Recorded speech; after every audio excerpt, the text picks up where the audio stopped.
Selamat siang For. Hari ini kita kembali lagi belajar tematik. Hari ini kita akan belajar tema 4C.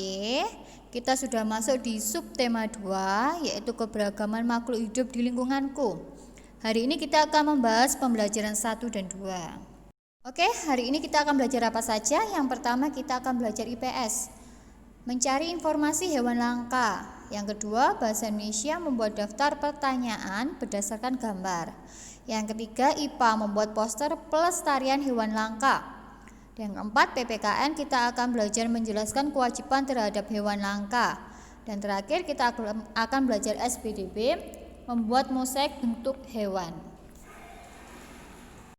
Oke, yang pertama kita akan membahas IPS, mencari informasi hewan langka. Indonesia memiliki beragam hewan dan tumbuhan. Indonesia juga memiliki beberapa hewan langka dan tumbuhan asli Indonesia. Coba sekarang kalian amati gambar-gambar hewan berikut. Yang pertama, gambar itu gambar apa? Badak bercula 1. Badak bercula 1 ini disebut juga badak Jawa. Badak ini terdapat di ujung kulon di daerah Banten ya. Gambar yang kedua adalah orangutan. Orangutan ini banyak terdapat di Pulau Kalimantan dan Pulau Sumatera. Gambar yang ketiga adalah penyu hijau. Penyu hijau ini ditangkarkan atau dipelihara di ujung genteng di Sukabumi di daerah Jawa Barat. Oke, kalian perhatikan gambar ini lagi ya.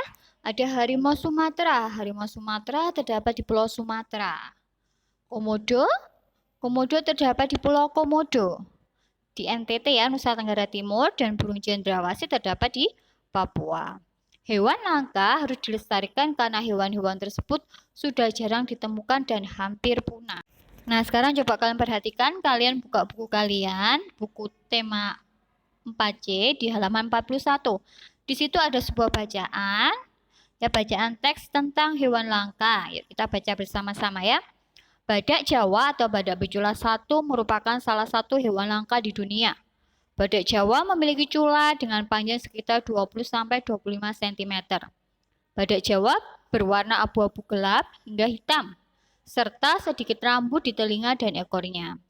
Bagian atas bibir berbentuk runcing yang berfungsi untuk mengambil daun dan ranting. Kini badak Jawa berada di ambang kepunahan. Sekitar 50 ekor badak Jawa hidup di alam liar. Badak Jawa hidup hampir di semua gunung di Jawa Barat. Status badak Jawa di Indonesia dilindungi sejak tahun 1931. Saat ini, badak Jawa hanya dapat ditemui di Taman Nasional Ujung Kulon, Banten. Pada tahun 1967 sampai 1978, upaya pelindungan badak Jawa diperketat sehingga populasinya meningkat hingga 2 kali lipat. Pada akhir tahun 1970-an, jumlah populasi badak Jawa meningkat sekitar 1% per tahun. Dulu, kasus pemburuan liar menjadi ancaman terbesar kepunahan badak Jawa. Namun, sejak tahun 1990-an, pemburuan liar tidak terjadi lagi karena hukum ditegakkan dengan efektif oleh pihak Taman Nasional. Kini, ancaman terbesar bagi populasi badak Jawa adalah berkurangnya keragaman genetis yang disebabkan populasi badak Jawa yang sedikit. Hal ini dapat menurunkan kemampuan spesies dalam menghadapi wabah penyakit atau bencana alam. Ancaman lain bagi populasi badak Jawa adalah berkurangnya lahan sebagai akibat pertumbuhan populasi manusia. Pembukaan lahan untuk pertanian dan penebangan kayu bermunculan di sekitar dan di dalam kawasan lindung habitat badak Jawa. Setelah kalian membaca bacaan teks tentang badak Jawa, sekarang kalian buka di baliknya ya, di buku tema 4C di halaman 42. Di situ ada beberapa pertanyaan. Mari kita bahas satu persatu ya. Nomor 1, bagaimana ciri-ciri badak Jawa? Coba kalian lihat di bacaan tadi ya, ada. Yang pertama, memiliki cula dengan panjang sekitar 20-25 cm, berwarna abu-abu gelap hingga hitam. Sedikit rambut di telinga dan ekornya. Bagian atas bibir berbentuk runcing. Nomor 2, mengapa badak Jawa dilindungi? Karena badak Jawa diambang kepunahan. Nomor 3, kapan badak Jawa mengalami peningkatan populasi? Jawabannya pada akhir tahun 1970-an. Nomor 4, apa usaha pemerintah untuk meningkatkan populasi badak Jawa pada saat itu? Upaya pemerintah yaitu pelindungan badak Jawa diperketat. Kita lanjutkan nomor 5. Apa saja usaha yang sebaiknya dilakukan untuk menjaga kelestarian badak Jawa saat ini? Usahanya ada beberapa ya. Yang pertama, menjaga dan memperluas habitat atau tempat hidup badak Jawa. Tidak menjadikan sebagai hewan peliharaan. Dan melakukan penangkaran. Ya. Nomor 6. Mengapa badak Jawa menjadi kebanggaan bangsa Indonesia? Karena badak Jawa merupakan salah satu hewan langka di dunia. Nomor 7. Apa keuntungan melestarikan hewan langka? Yang pertama, menjaga keseimbangan ekosistem agar tetap berjalan dengan baik. Yang kedua, dapat dimanfaatkan sebagai tempat hiburan. Itu adalah pertanyaan yang ada di bacaan halaman 42. Kalian bisa menyalinnya di buku tulis kalian masing-masing. Kita akan belajar bahasa Indonesia membuat daftar pertanyaan berdasarkan gambar. Ada beragam hewan dan tumbuhan di Indonesia yang perlu dilestarikan agar tidak punah. Keberadaan berbagai jenis hewan dan tumbuhan langka ini semakin memperkaya keragaman hewan dan tumbuhan Indonesia. Oleh karena itu, kita harus melestarikan hewan dan tumbuhan langka tersebut. Salah satu cara melestarikan hewan dan tumbuhan langka adalah mencari informasi sebanyak-banyaknya tentang hewan dan tumbuhan langka. Sebelum mencari informasi, kamu membuat daftar pertanyaan terlebih dahulu. Daftar pertanyaan membuatmu lebih mudah mencari informasi dan pertanyaanmu akan lebih terarah. Kalian membuat pertanyaan, maka tugas kalian adalah, ayo, lakukan sebuah wawancara. Saat wawancara, kita sebaiknya menggunakan bahasa yang santun. Menggunakan kalimat tanya, dapat menggunakan kata tanya dengan imbuhan kan. Seperti apakah, siapakah, atau kapankah. Nah, tugas kalian sekarang, kalian bisa membuat pertanyaan dari ketiga gambar tersebut. Ada gambar apa itu? Bunga bangkai. Ada gambar cendrawasih, ada pohon cendana. Sekarang kalian membuat pertanyaan terlebih dahulu. Kemudian kalian bisa melakukan wawancara dengan teman kalian atau dengan anggota keluarga kalian. Karena sekarang ada adik, ada kakak ya di rumah. Atau orang tua kalian. Kalian bisa melakukannya di rumah. Karena kita sekarang ada di rumah. Kalau kalian sudah masuk nanti, kita akan melakukannya dengan teman-teman kita. Kita akan belajar IPA membuat poster pelestarian hewan langka. Membuat poster, maka Miss Dewi di sini akan menyampaikan cara melestarikan hewan langka. Ada beberapa cara ya. Yang pertama, membuat tempat untuk penangkaran. Yang kedua, membuat cagar alam. Yang ketiga, memberikan hukuman untuk pemburu hewan langka. Jadi hewan langka, orang-orang yang suka berburu, yang suka menembak hewan langka, sebaiknya diberi hukuman ya. Biar mereka tidak melakukan lagi. Dan yang keempat, memberikan edukasi kepada masyarakat. Di sini ada beberapa contoh poster tentang hewan langka. Kalian bisa perhatikan ya. Untuk saat ini, Miss Dewi belum kasih tugas untuk membuat poster ya.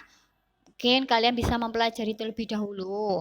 Jadi untuk kedepannya, jika Miss Dewi berikan poster, maka ini adalah contoh poster. Poster tentang pelestarian hewan langka. Kita akan belajar PPKN menjelaskan kewajiban terhadap hewan langka. Hewan dan tumbuhan bermanfaat bagi manusia.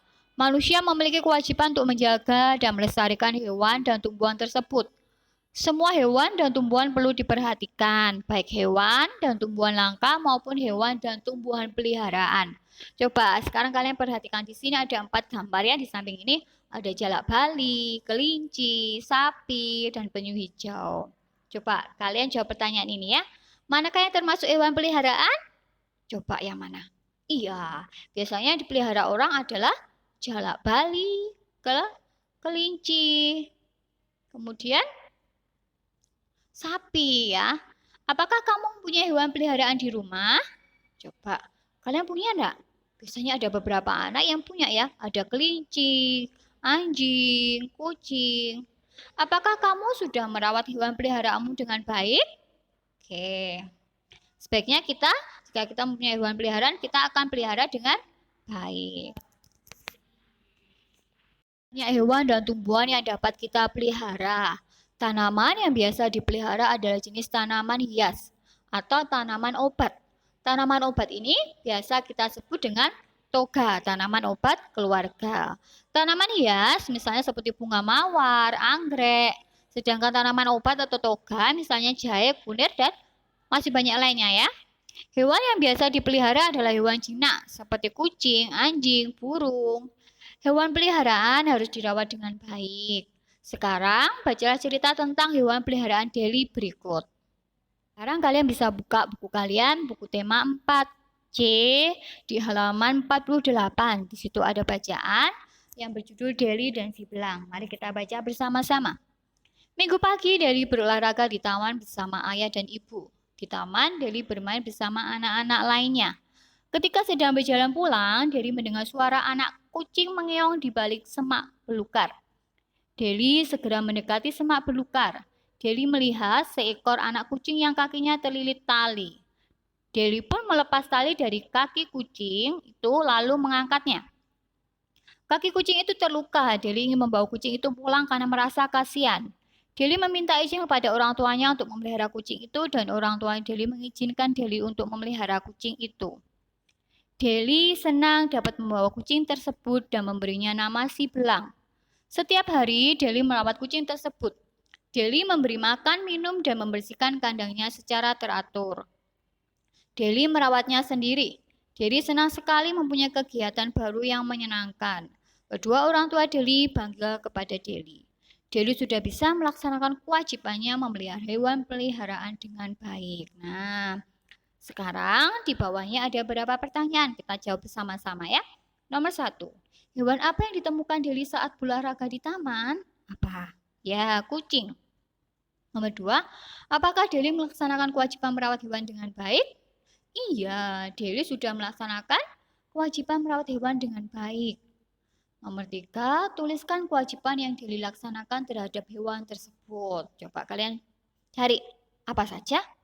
Ya, memberi makan dan minum, kemudian membersihkan kandang secara teratur. Sekarang tuliskan hak dan kewajiban kita terhadap hewan peliharaan. Berikut ini ada beberapa hak dan kewajiban ketika kita memelihara hewan. Coba yang pertama kita akan membahas hakmu ketika kita memelihara hewan. Yang pertama, bermain dengan hewan peliharaan. Yang kedua, mendapatkan hiburan dari hewan peliharaan. Yang ketiga, hilang dari rasa kesepian, jadi kita tidak kesepian lagi. Yang keempat, belajar bertanggung jawab. Dan yang kelima, belajar mandiri. Selain hak, kita juga mempunyai kewajiban ketika kita memelihara hewan. Yang pertama, memberi makan dan minum hewan peliharaan. Yang kedua, memandikan dan membersihkan hewan peliharaan. Yang ketiga, memberikan kandang yang baik dan membersihkan kandang tersebut. Dan yang keempat, mengobati ketika sakit.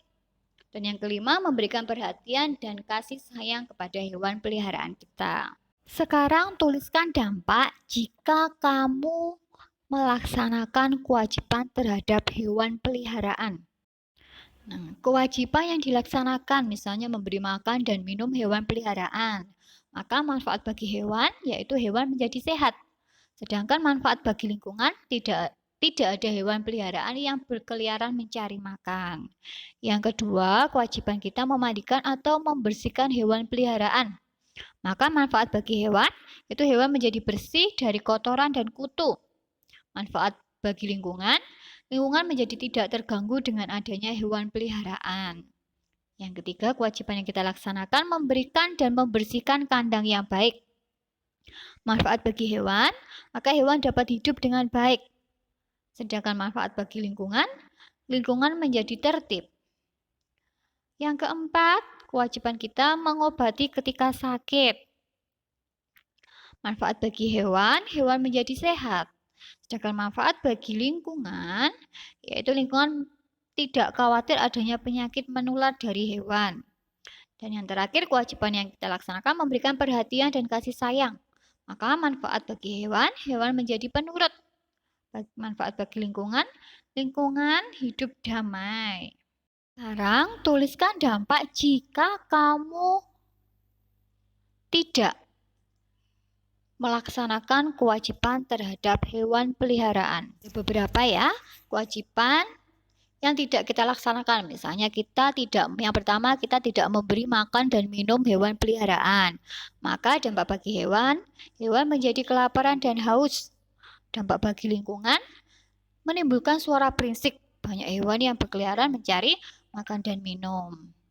Yang kedua, jika kita tidak melaksanakan, memandikan, dan membersihkan hewan peliharaan, maka dampak bagi hewan menjadi kotor dan tidak sehat. Sedangkan dampak bagi lingkungan dapat menimbulkan penyakit. Yang ketiga, kita tidak melaksanakan, kita tidak memberikan dan tidak membersihkan kandang yang baik. Maka dampak bagi hewan tidak dapat tidur dengan baik. Dampak bagi lingkungan menjadi tidak tertib. Ya. Kemudian jika kita tidak mengobati hewan ketika sakit, maka dampak bagi hewan menjadi sakit. Kemudian dampak bagi lingkungan, hewan berkeliaran kemana-mana. Yang ketiga, jika kita tidak memberikan perhatian dan kasih sayang, maka dampak bagi hewan menjadi liar dan tidak terurus.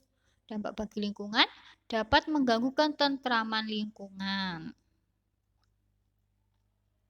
Terakhir kita masuk ke pembelajaran SPDB, yaitu membuat mosaik bentuk hewan.